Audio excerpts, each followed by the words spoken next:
In 1919, he hit 29 home runs and was sold to the New York Yankees. A three-run home run for Buffington. The Yankees now lead it by a score of 3-2. Bill Lee is now going over to a couple of the Yankees, and there they go again. Stone hits it to deep left. That might send the Yankees to the World Series. Varitek and A-Rod going at it. Roberts is going. Posada's throw. Roberts safe. What can I say? Just tip my hat and call the Yankees my daddies.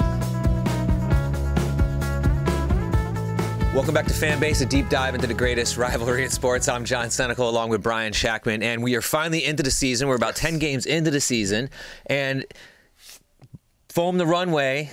The planes are coming in crashing, and it's a flip-flop. The Sox are on top. The Yanks are not on the bottom, but they're not where they're supposed to be. They're flip-flopped. Well, I mean, we'll talk about opening day. I went to opening day, and it was one of the worst baseball games that a human could pay for, honestly.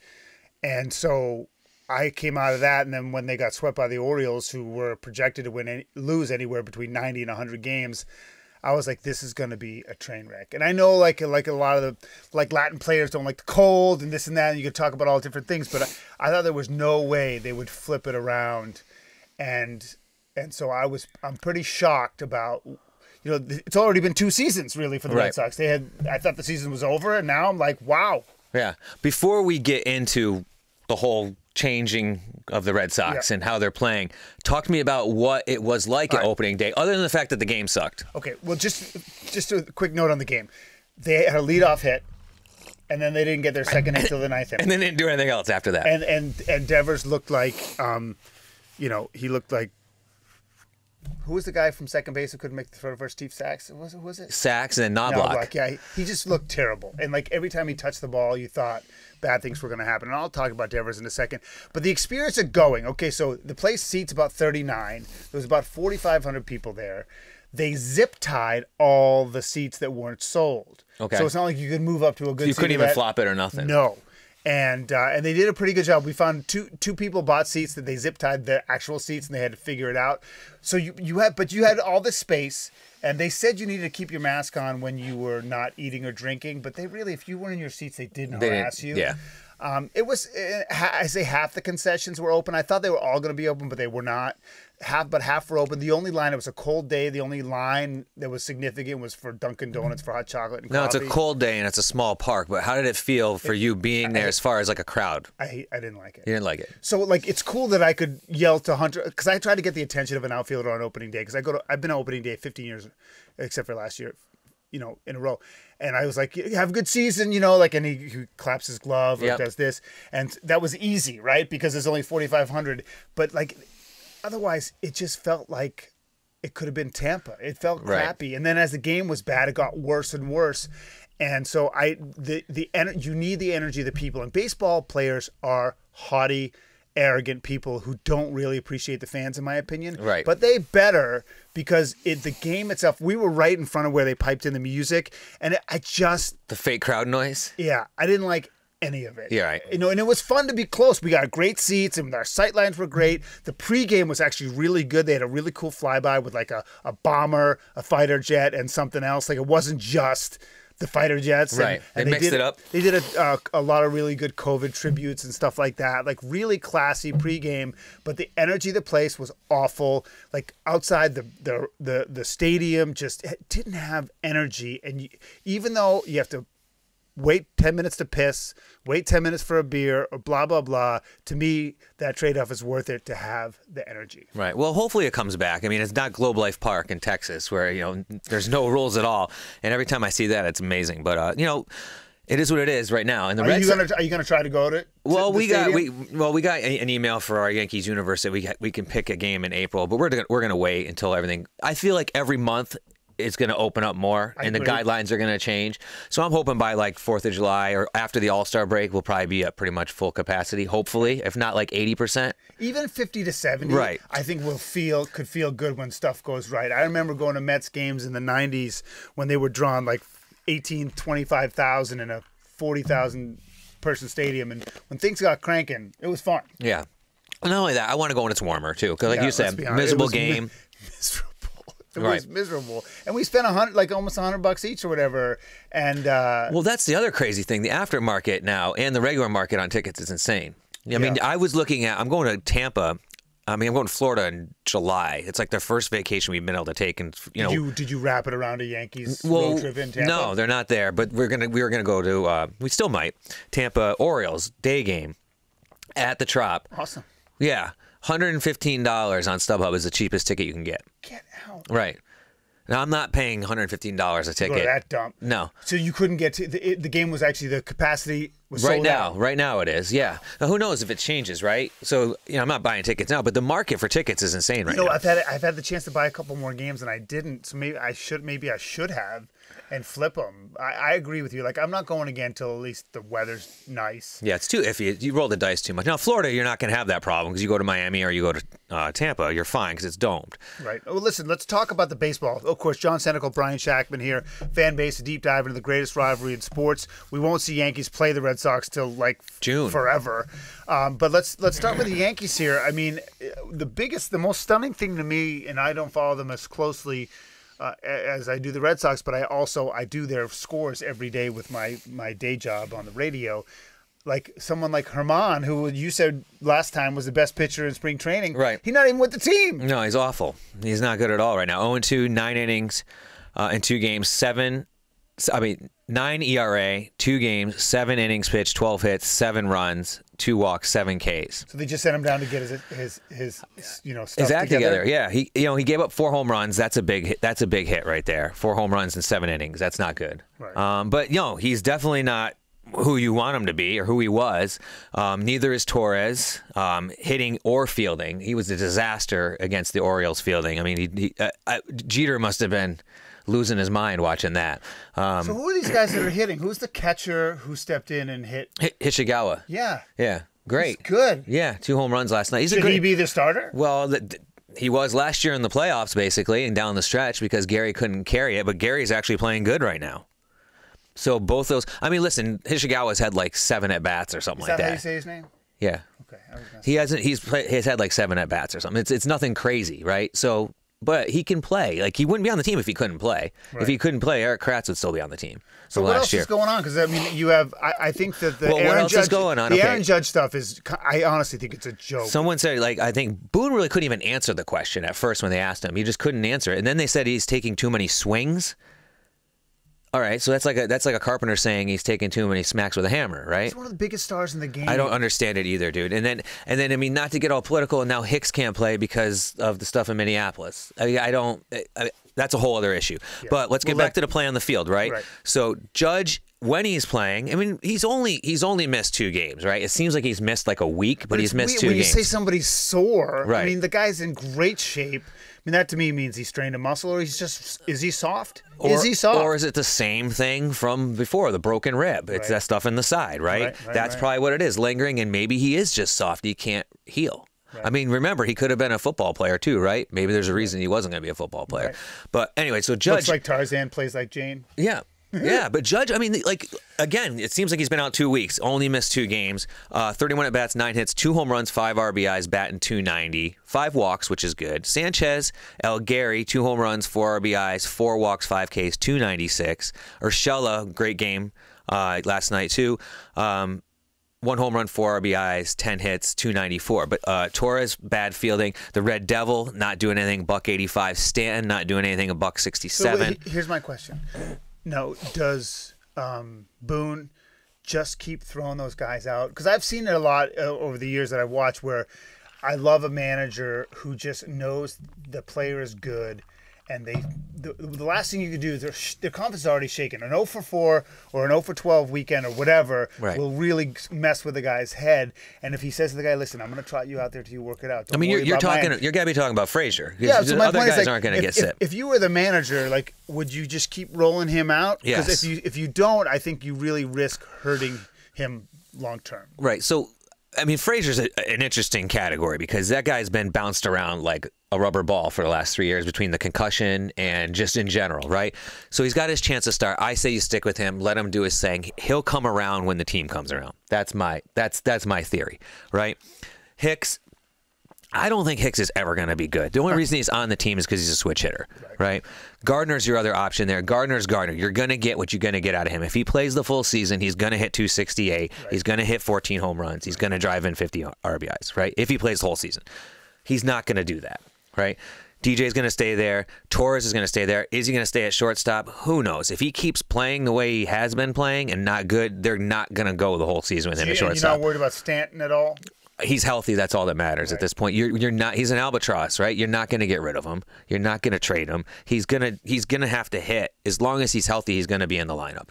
So I would say, like, when I look at the Yankees, I don't worry about them at all. I mean, no, and they're 5-5. Cole has been good. Montgomery was pretty good. I mean, I really think that they're not in an ideal spot, but I would not be ringing any alarm bells other than possibly Judge and maybe a minor concern with Frazier. Right? Frazier, and we haven't talked about Bruce. Now you hope Voit comes back, but Voit has been very injury prone, right? Every season he's been injured. So now does he come back and get re-injured? Do they rush him back? That whole first base thing is like, I always feel like every year with the Yankees, there's always one spot. It's an outfield spot or first base that they just can't figure it out. They cannot figure it out. But let's change gears real quick here. Yeah, let's talk about someone who's definitely not underperforming, who we said has to perform, JD. Well, I mean, listen, if you listen to the incredible podcast last time, I said basically if JD and Bogarts and to a lesser degree Devers do what they're supposed to do, everything will work out and it'll give cover for everybody else. I mean, Dahlback has been atrocious and nobody cares because JD is just a beast. Unbelievable. And the thing is, everyone's talking about the extra base hits, which is extremely encouraging. But I think he hit a home run in Baltimore, but to opposite field. Yeah. And I think that, like, to me, like, and it wasn't like an opposite field, like a big swing that just sort of missed. He looked like he drove it that way. And I think that whether it's the iPad and the dugout crap, or I truly kind of feel that, you know, people say they're pros and they don't give up. I think I think there's a bunch of people that didn't really respect the season last year, and I think he's one of them. And I think at some point he just sort of wrote it off. And I think he's pretty dialed in. And I think it's been extremely impressive to watch. But, you know, Bogart's been hitting around 400 too, and I think that's huge. And Devers, you know, I've come to this realization. I mean, everyone seems to tell you, oh, Devers can be a good fielder. He stinks. He's not good in the field. But what I can tell you, when he hits, his total confidence level rises, and it makes him a better fielder. I really believe that when he's hitting well, then he's more dialed in, then he's better. He's kind of a I don't know if he's a little lazy or this or that, but when something's distracting him, he just seems so out of it. And so if he's hitting well, I think he's more engaged, and then he feels better. But I think so. JD's been. Well, you say JD hitting the ball the opposite way. Now, when good hitters are hitting good, that's what they do. They always said that about A-Rod. When A-Rod was on, he'd hit the ball to right center field and crush it. Now, good hitters that hit the ball all over the place, Trout and those guys, are expected to do that. Hitters like Harper, who are pull hitters, when they hit the ball hard the other way, usually it's a mistake. It's a mistake. And they crush it still. It's a mistake. They're not driving the ball. Right, but JD and Trout, they're as they say, professional hitters. They go with the pitch and they figure out what to do. Now, in terms of the rest of the team, I mean, I don't know what else is going to happen. How about Nicky Pivetta? I like him so far. I know. I'm okay with that. He's their best pitcher so far. And listen, and they what they're doing with Tyler Houck, I mean, I guess because he has service time, they're just bringing him along slowly. I don't know, but you know, I think that Eduardo Rodriguez, he looks to be healthy enough to figure it out. I mean, Martin Perez, I like him too. I mean, they don't have any big names, but Ottavino's not paying off yet. No. But I mean, it's a long season with that. But my biggest concern is like right field production and some other stuff like that. And if Dahlback can't adjust to the big boys, he's a home run or a strikeout, and he hasn't had any home runs. So I feel like he's in trouble. And I don't know if they send him down or something like that. Will he be able to work it out when he had such a good spring? It's crazy that we're so short into the season. Where it's such a microcosm of the major season, the whole thing. That the sample size is small. It's small, but it's not. Right. Because if they play the right way, it will come down to one of the two teams being one game up on the other when it's all said and done. Yeah, I mean, I think it's a really good point. Well, another good point to say is overall in baseball, we had a really big play last week, and that could have implications on the season. Replay. Social in media Atlanta went bananas. So people don't know the story. There was a play at the plate, and He tagged from 230 feet. Now, to put that in perspective, take your biggest Little League field you have in your hometown and go to the left field, and chances are it's probably another 15 feet past who's the that. guy? Is it Acuna? Who's the guy for Atlanta? Ozuna. He can do that. He can do that. And he's a Gold Glove outfielder 2 years ago. But the story was that there was a play at the plate. They called him out. They went to replay. The replay upheld the call when clearly everybody And in it's the the top world, of the ninth inning. Right. So the guy's not running on that ball in the fifth inning. I was shocked that he went, but the bottom line is that the replay showed he didn't touch the base, and they still called him out. And so Now, in fairness, right, the first replay, when I first saw it, I was watching it live, and I was like, he missed the plate. He missed the plate, but it was so emotional. Bound popped up. So you and saw it in real time. Saw it in real time, and I mean, like, I don't know. I don't want to call myself an expert, but I've watched a lot of baseball, and I really kind of, if you watch the game and you know the game, you usually can pretty much nail the call right off the bat. Yeah. With television, Sure. it's so damn good. These guys that do the camera work, shout out. And there's enough cameras too. Exactly, but I'm talking the initial play. I'm talking the initial play that you see on TV. Usually, if you're good and watching baseball and you've been watching it a long time and you play it or whatever, you can usually nail it. So I initially said he was safe, right? Not safe, out. Right. Right? You did. Yes, because he missed the plate. I thought he missed the plate. But then they kept showing that same angle, and ESPN took forever to get to another angle of that replay. Yeah. You know, and it was annoying because, like, stop showing that one replay. Finally, they went to a back one and another one, and then you could clearly see he missed it by a good 4 inches. So to me, this speaks to, like, technology has not, in my opinion, been baseball's friend. I do not mind human error. I don't.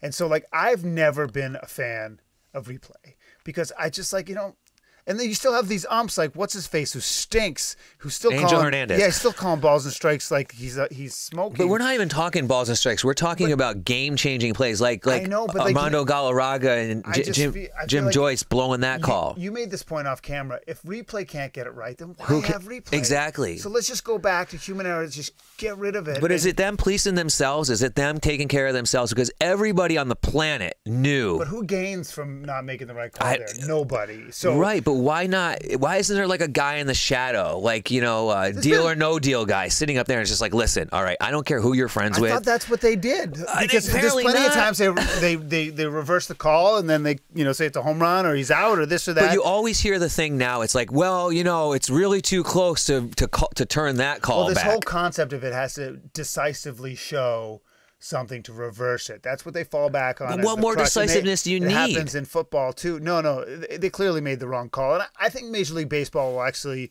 learn a little bit from it. But for me, it speaks to, like, I don't mind inefficiencies.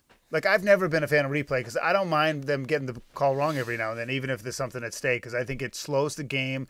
I think it just takes away the feel of it. And I like when there's, righteous indignation and people are mad. I mean, And a lot of players said that same thing. They were like, why waste 4 minutes of that game if you're not going to get it right? Right. Like, you might as well just go with what you had to begin with. But they'd still be ripping mad if the wrong of call course. was made Nobody's without ever replay. happy. So We know that. I don't know what to do. You're not going to walk back technology. I know that. I'm not stupid. But I just assume. I think it's hurt football a ton, and I think it hurts baseball. I really just in don't that like it. division, though, again, like we just said about the AL East, that could be a huge, huge. And that was the game. Yes. I mean, they that was it. So I think that Atlanta was completely. It was Atlanta that got jonesed, right? Yeah. Yep.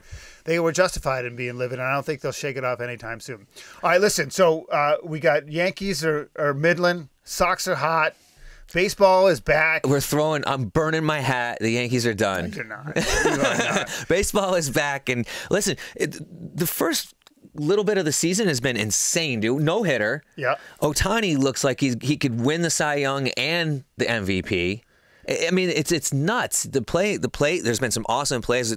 Mr. Arozarena made a sick play in the outfield. There's been just some awesome baseball. Yeah, and I agree, and I just love that guy from Atlanta. I always keep forgetting his name. Acuna. Yeah, It's that just- Acuna. Don't tell the Bryce way Harper he that. plays, because he'll tag up on anything. He tagged up on an in-five fly rule the other night. See, I still don't like all the chains.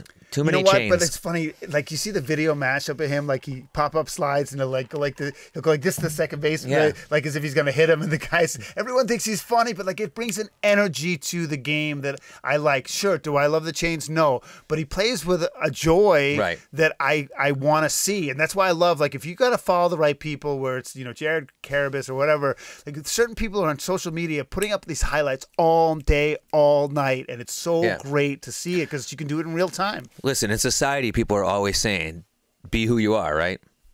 Yeah. And what better way to be who you are than you're playing a game. Right. But not everyone recognizes it, and I think it's cool. So anyway, he's John Senecal. I'm Brian Shackman. This is Fanbase, a deep dive into the greatest rivalry in sports.